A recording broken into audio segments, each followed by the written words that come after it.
Čaute, ja som Šimonko, ako vždy. Toto sú... Povedz, Adamko. Adamko. A ty? Prdlajko.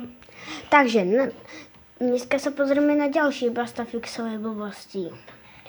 Pozrieme Mikuláš. To bude divné. Pozerajte. Mikulášku, Mikulášku, zlož si u mňa svoju tašku. Bola som dobré dievčatko, už sa teším na lízatko.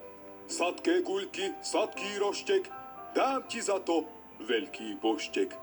V postielkách už spia detičky, ochutnaj moje buchtičky. Keď ťa zbadám cez okienka, i hneď padám na kolienka. Cestou do môjho komínku povymetáš pavučinku. Ulož do mňa svoje sane. Veľký dar mi daj do dlane, buchtička sa medom maže, zaparkuj mi do garáže. What? Toto není normálne, chápete to? Tak čaute, dávajte lajky. A ešte jedna vec. Lúčia sa s vami? Čauko. Tak, čaute.